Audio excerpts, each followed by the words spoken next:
So the komal ga,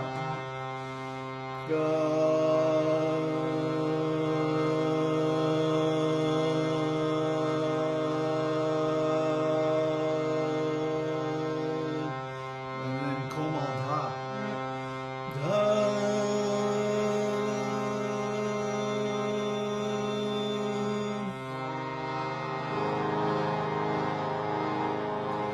See, the komal dha is exactly a major third down from sa.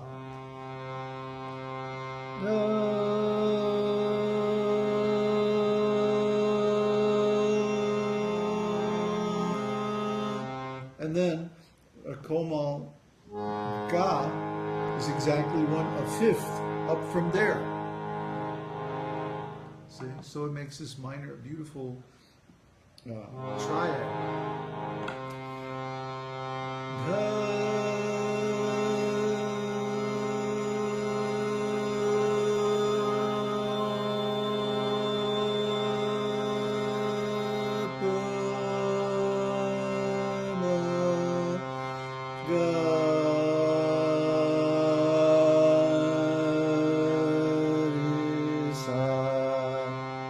Even dissonant notes like re,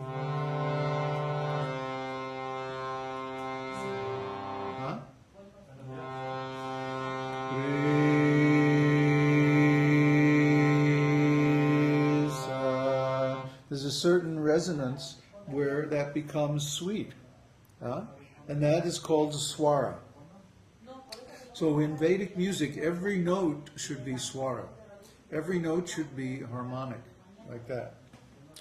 So when we do kirtan, we like to make every note swara. Uddhava, Uddhava, Uddhava. Can you go up the road a little bit? Yeah, we're hearing everything. So kind of a weird day today, huh?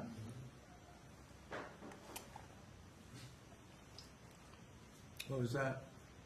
That we have to go for the receipt for paying the electricity. Oh yeah, it's time to pay the electric bill again. So anyway, swara is the source of rasa. And in our personal relationships, when we have harmony, then we experience rasa, sweet taste. That's what rasa means. Nice sweet taste. And in music, when the harmony is exact, it has to be exact, it has to be precise. And what happens is, the two notes, the vibrations of the two notes form a stable pattern in the air. When we feel that, then it's like, it's like beauty, harmony. It's the essence, it's the actual definition of beauty. This swara relationship, harmonic relationship. And when there's some disharmony, it simply means that we're out of the swara. We're not feeling rasa. Then there's disharmony. So in life there are so many disharmonies, but if we have the beauty of music, the beauty of devotion to God, the beauty of nice relationships with the other devotees and the spiritual master, then we somehow can tolerate the discords, because we know we can get through it and we can get some real taste out of life. And the ultimate thing is when we have this rasa, this harmonic relationship with God. God is within everyone's heart. And we can approach Him directly, personally. And we can have a relationship with Him based on one of these rasas. We don't usually mess around with neutrality. We go for servitorship, friendship, parenthood, and conjugal love. Those are the four main relationships of bhakti. And bhakti means that we approach God and we render service to Him in one of these four moods. Rasas, bhavas. So this is prema, this is divine love. This is pure and eternal. And satisfying to the heart because it's purely harmonic. Now, the other thing I wanted to talk about today, I had planned to talk about today. Let's take this.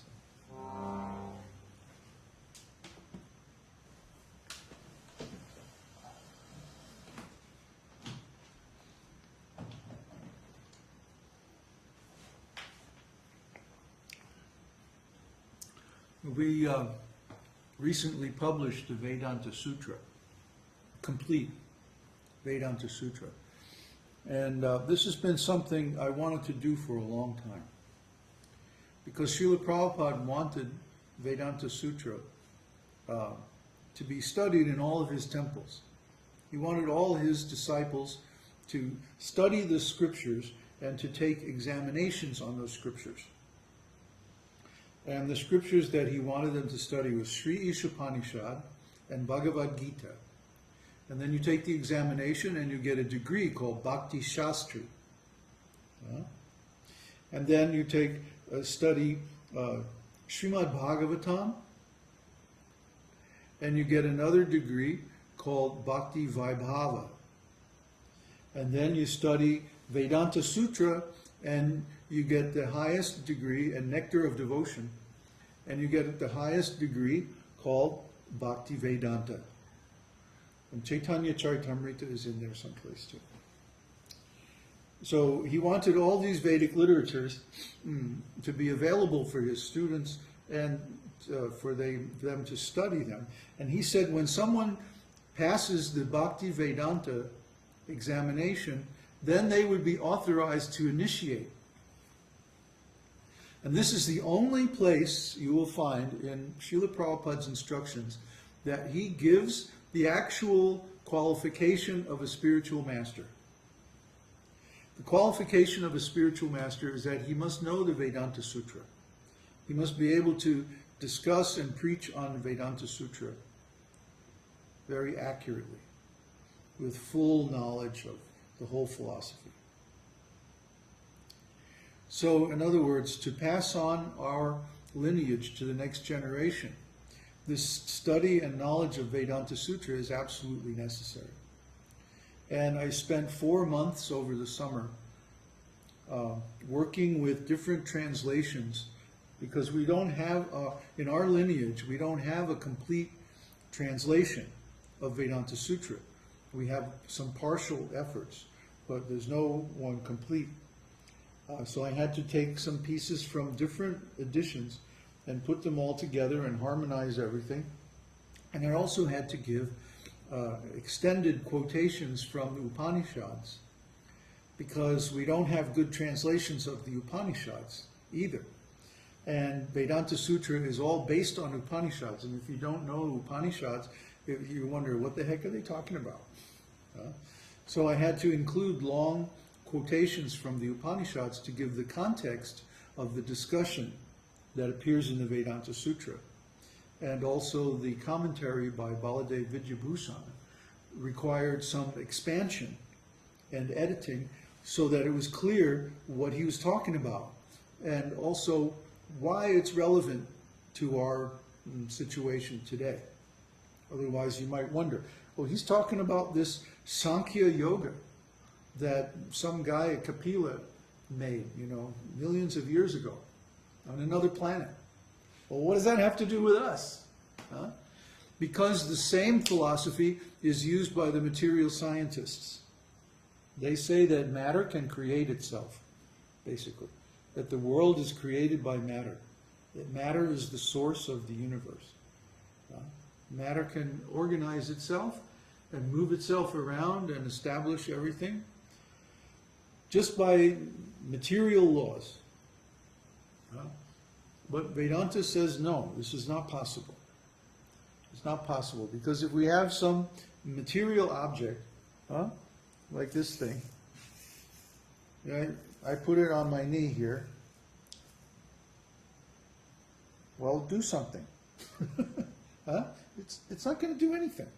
It's just going to sit there until I pick it up, and then I can do something with it. But by itself, matter has no power. It has no energy. You put a rock on the ground, it'll just sit there forever. unless something comes along and moves it. Usually an intelligent being, a living being, will come along and say, oh, I need that rock over here, pick it up and move it. Or maybe a storm will come, or an earthquake or something like that.